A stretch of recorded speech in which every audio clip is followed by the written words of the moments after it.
ये कहानी है सतयुग, त्रेता, द्वापर और कलयुग, 4 युगों की। एक समय की बात है, चारों युग यानी चारों भाई एक साथ बैठे हुए थे। तब आपस में चारों में वाद विवाद होने लगता है। सतयुग, त्रेता, द्वापर और कलयुग चारों एक साथ बैठे हुए विवादों में उलझने लगे। सबसे पहले सतयुग कहने लगा कि अरे मूर्खों, तुम सब मुझसे छोटे हो, तुम मेरी बराबरी कैसे करने लगे। जब त्रेता युग ने यह बात सुनी तो कहने लगा कि तुम सबसे बड़े कैसे हो सकते हो, तुम सब में सबसे बड़ा तो मैं हूँ, मैं ही सर्वश्रेष्ठ हूँ, तुम मुझसे सर्वश्रेष्ठ नहीं हो सकते। तब तक द्वापर युग बोल उठा कि तुम सर्वश्रेष्ठ कैसे हो सकते हो, तुम सभी में श्रेष्ठ तो मैं हूँ, तुम्हारे श्रेष्ठ होने का तो प्रश्न ही नहीं उठता। तब तक कलयुग कहने लगा कि तुम तीनों श्रेष्ठ बने रहो, परंतु हकीकत तो जानते ही नहीं, वास्तविकता में श्रेष्ठ तो मैं हूँ। इस तरह से चारों युग आपस में झगड़ने लगे। तब चारों युगों ने फैसला किया कि हम आपस में फैसला नहीं कर सकते कि हम में से कौन बड़ा है, कौन सर्वश्रेष्ठ है। इसका फैसला तो भगवान भोलेनाथ करेंगे। चलिए वहाँ चलते हैं, भोलेनाथ तो आदि और अनंत है। चलिए उन्हीं के पास कैलाश पर चलते हैं, वही हमें बताएंगे कि हम में कौन बड़ा है और कौन छोटा है। इसका निर्णय स्वयं भगवान शंकर करेंगे, इसका निर्णय हम नहीं कर सकते। चारों युगों ने मिलकर योजना बनाई कि चलिए कैलाश पर चलते हैं। चारों युग कैलाश पर्वत चले जाते हैं। जब वह कैलाश पर्वत पर पहुंचते हैं तो द्वारपाल उन्हें रोक लेते हैं।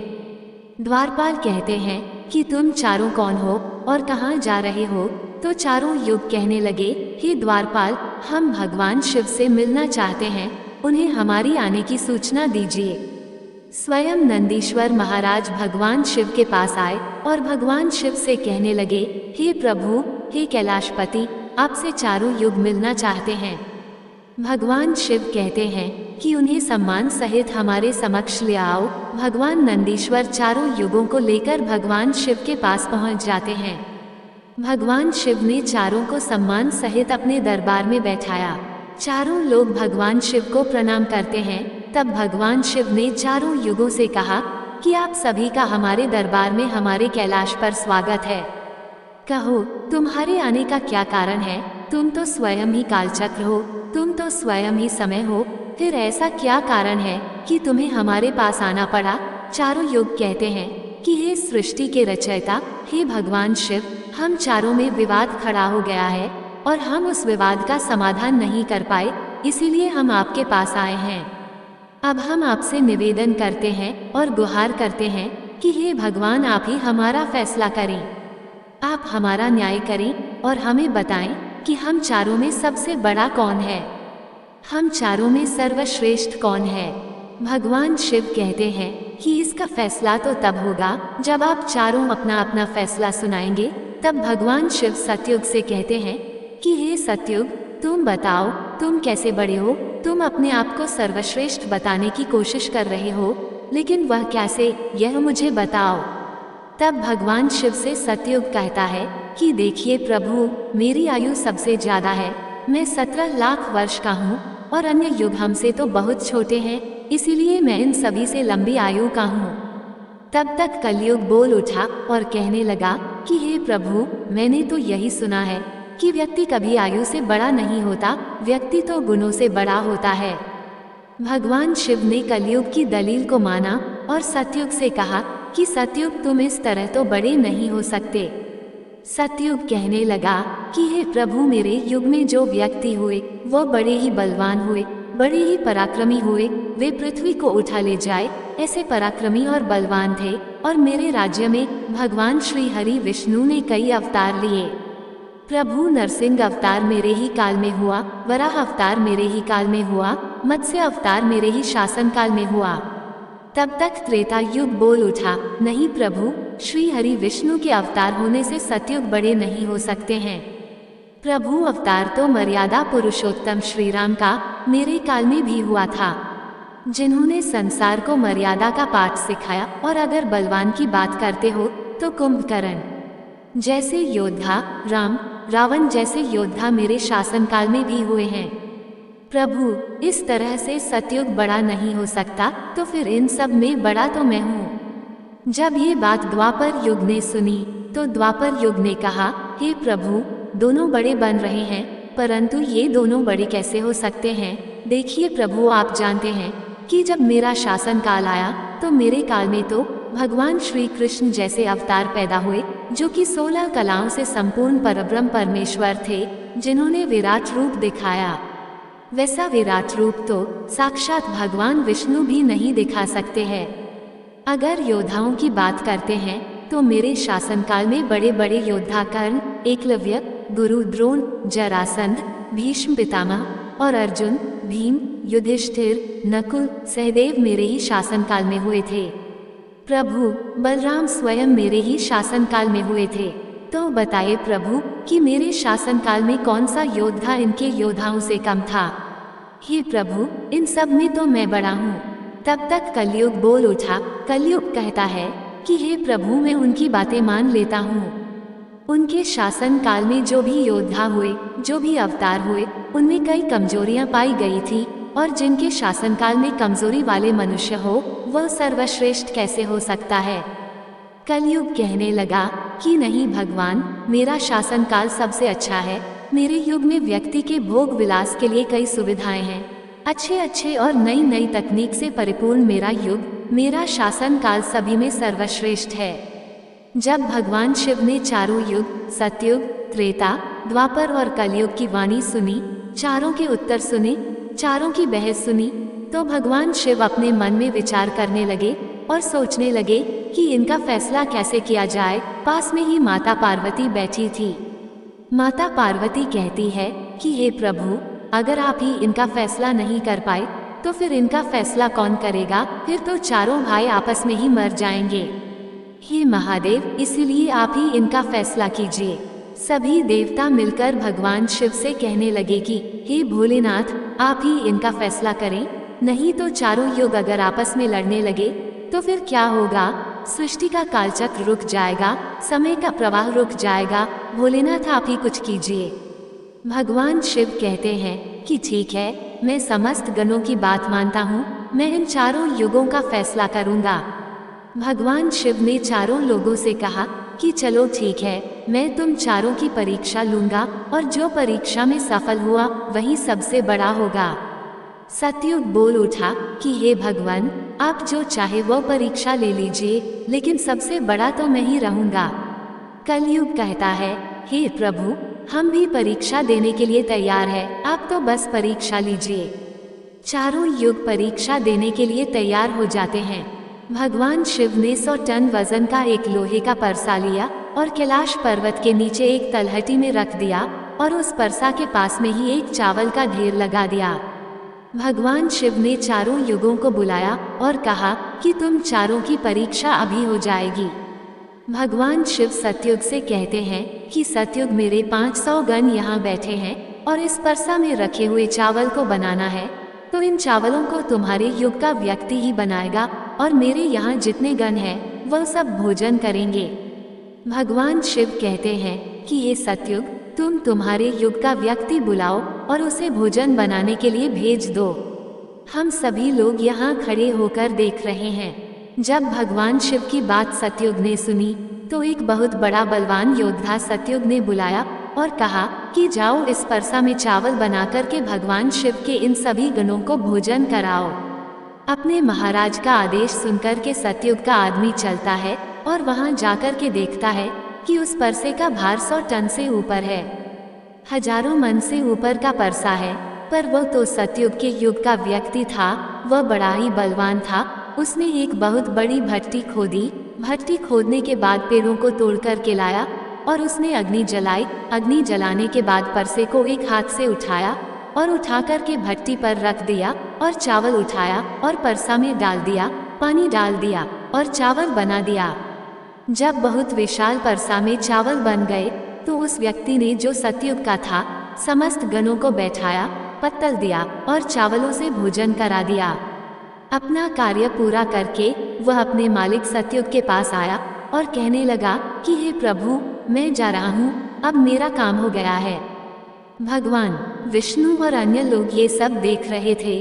फिर भगवान शिव त्रेता युग से कहते हैं कि हे त्रेता, तुम अपने युग के व्यक्ति को भेजो और यह प्रसाद जो रखा हुआ है इसे मैं अपनी माया से हटा देता हूँ और इसी के समान दूसरा परसा बना देता हूँ। अब तुम अपने युग के व्यक्ति से इस चावल को बनवाओ और मेरे 500 गणों को भोजन करवाओ। तो त्रेता युग ने कहा कि ठीक है प्रभु, जैसी आपकी आज्ञा। त्रेता युग ने भी अपना एक महान योद्धा कुंभकर्ण जैसा बलवान प्रकट किया और उसको आदेश दिया कि जो तलहटी में नीचे हजारों टन का परसा रखा हुआ है, इसमें हजारों मन जो चावल रखा है उसे बनाना है, पकाना है, और जब चावल पक करके तैयार हो जाएं, तो इन 500 गणों को खाना खिलाना है। त्रेता युग का व्यक्ति भी बड़ा ही बलवान था। वो उस परसे के पास आया, पास में एक भट्टी खोदी और उस परसे को दोनों हाथों से उठा करके भट्टी पर रख दिया और ऊपर से रखने के बाद अग्नि जलाई और अग्नि जलाकर उसमें चावल डाला। चावल पक करके तैयार हो गए। त्रेता युग के व्यक्ति ने जो भगवान शिव के गण थे उन सबको खाना खिलाया और भोजन करने के बाद सभी गण वापस कैलाश पर्वत पर आ गए। भगवान शिव ने फिर अपनी शक्ति से उस परसे को हटा दिया। अब भगवान शिव द्वापर युग से कहते हैं कि द्वापर, ये दोनों युग अपनी अपनी परीक्षा दे चुके हैं, अब तुम्हारी बारी है। देखिए, इतना ही बड़ा प्रसाद ये दिखाई दे रहा है और हजारों मन चावल रखे हुए हैं और तुम्हें मेरे 1500 गणों को भोजन कराना है। द्वापर कहने लगा कि ठीक है प्रभु, आपकी जैसी इच्छा, मैं पूरा प्रयत्न करूंगा कि मेरे युग का जो व्यक्ति है आपके सभी गणों को खाना खिला सकें। वहां पर द्वापर युग ने भी एक भीम जैसे अवतार वाला बड़ा ही ताकतवर बलवान व्यक्ति को बना करके खड़ा कर दिया और उससे कहा कि जाइए देखिए, तलहटी में परसा रखा हुआ है, वहां रखे परसे में उसे चावल को बनाना है और बनाकर इन सभी गणों को भोजन कराना है। वो व्यक्ति कहता है कि ठीक है प्रभु, जैसी आपकी आज्ञा। द्वापर युग का व्यक्ति चला जाता है। वह देखता है कि परसा आकार में बड़ा है, उठाने में ताकत लगानी पड़ेगी। उसने भट्टी खोदी और लकड़ियों की व्यवस्था की और उस परसे को दोनों हाथों से उठाया, क्योंकि उसे सतयुग और त्रेता युग के व्यक्ति आराम से उठा सकते थे, लेकिन उसे बहुत ताकत लगानी पड़ी। पूरी ताकत लगाकर उसने उस परसे को उठाया और उठाकर के जैसे तैसे खींचकर नीचे अग्नि जलाई और उसमें चावल डाल दिए और जब चावल पक गए तो भगवान शिव के उन सभी गणों को भोजन कराया। खाना खिलाने के बाद वह द्वापर युग का व्यक्ति अपने मालिक के पास आता है और कहता है कि प्रभु, मैंने अपना काम कर दिया। वहां पर द्वापर युग उससे बहुत खुश हुआ और कहा, शाबाश, अब तुम जा सकते हो। अब भगवान शिव कहते हैं कि हे कलयुग, अब तुम्हारी बारी है। जो परसा तुम देख रहे हो उसका वजन कम नहीं होगा, उसका वजन उतना ही रहेगा, हजारों टन। लेकिन जब तुम्हें परीक्षा देनी है तो मानने को तैयार नहीं थे कि तुम सबसे छोटे हो, लेकिन तुम तो माने नहीं। तुम्हारे आदमी की आयु भी मात्र 100 वर्ष है, जबकि अन्य लोगों की आयु बहुत अधिक होती है। सतयुग के मनुष्य की आयु 1,00,000 वर्ष होती थी, त्रेता युग में 10,000 वर्ष होती थी और द्वापर युग में 1,000 वर्ष होती थी। और हे कलयुग, तुम्हारे शासन में मात्र 100 वर्ष है और तुम्हारा आदमी भी छोटा है। जब भगवान शिव की बातें कलयुग ने सुनी तो कलयुग कहता है कि प्रभु ठीक है, मैं आपकी बात मानता हूँ, लेकिन पहले ही आप मुझे इस तरीके से हताश मत कीजिए। प्रभु, आप तो एक न्याय करते हैं, सबको मौका दिया जा रहा है, हम भी परीक्षा देकर देखेंगे, यदि हमसे नहीं हो पाया तब जाकर हम मानेंगे। भगवान शिव कहते हैं ठीक है, तुम अपना आदमी बुला लो। फिर भगवान शिव कहते हैं कि यह परसा देख रहे हो, हजारों टन का है, वहाँ चावल रखा है, ये हजारों किलो टन का परसा है और इसमें इतने सारे चावल रखे हुए हैं, तुम्हारा व्यक्ति क्या करेगा? कलयुग कहता है कि ठीक है प्रभु, आप मेरा तमाशा तो देखिए। तीनों युग हंसने लगे। भगवान शिव भी उसकी बात को सुनकर अचंभित थे। भगवान शिव सो रहे थे कि क्या कलयुग का व्यक्ति इतने हजारों किलो टन के परसे को उठा पाएगा। कलयुग ने बड़े ही बुद्धिमान व्यक्ति को पैदा किया, बड़ा ही तीव्र व्यक्ति था, बहुत ज्यादा सोचने वाला व्यक्ति था। सभी गुणों से संपन्न व्यक्ति को कलयुग में पैदा किया और पैदा करके व्यक्ति से कहा कि बेटे तुम्हें अपनी शक्ति दिखानी है, परीक्षा का समय है, यदि तुम इसमें असफल हो गए तो मैं सबसे छोटा हो जाऊंगा। वो व्यक्ति अपने महाराज से कहता है कि महाराज आप इस एक परसा की बात करते हैं, ऐसे हजारों परसा हमारे सामने हो तो भी परेशानी नहीं है। जब उस व्यक्ति की बात को तीनों लोगों ने सुना तो वह हंसने लगे, कह रहे थे कि छोटा सा व्यक्ति जिसकी लंबाई मात्र 3 हाथ है, यह क्या करेगा, जबकि हमारे युगों के मनुष्यों की लंबाई तो बहुत हुआ करती थी। ये बात बिल्कुल सच है। सतयुग के लोगों की लंबाई 21 हाथ और त्रेता युग के व्यक्ति की लंबाई 14 हाथ और द्वापर युग के व्यक्ति की लंबाई 7 हाथ थी और कलयुग के व्यक्ति की लंबाई लगभग 3 हाथ होती है। तीनों युग बड़ी जोर जोर से हंस रहे थे। कलयुग कहता है कि आप बस देखते रहिए, मैंने अपने लड़के को भेज दिया है। कलयुग का आदेश पा करके वह कलयुग का तीव्र बुद्धि वाला व्यक्ति उस तलहटी में आया। तलहटी में आकर उसने देखा कि परसे का वजन तो बड़ा ही विशाल है, मैं इसे उठा नहीं पाऊंगा। तो उस व्यक्ति ने दिमाग लगाया, उस परसे के नीचे मिट्टी खोदना शुरू कर दिया। परसा तो उसने हिलाया भी नहीं और उसके नीचे भट्टी खोदकर तैयार कर दी। लकड़ियों की व्यवस्था करने में उसे थोड़ा सा भी समय नहीं लगा, क्योंकि लकड़ियां वहीं रखी हुई थी।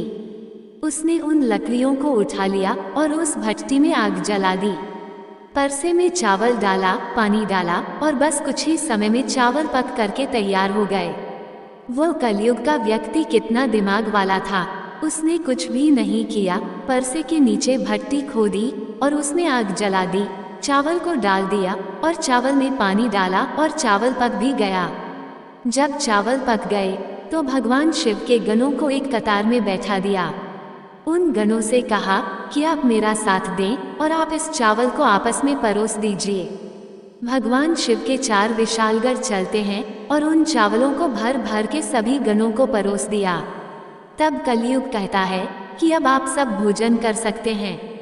भगवान शिव के सभी गण खुशी खुशी भोजन करते हैं। कलयुग के मनुष्य ने उन 4 शेष बचे गणों को भी भोजन कराया।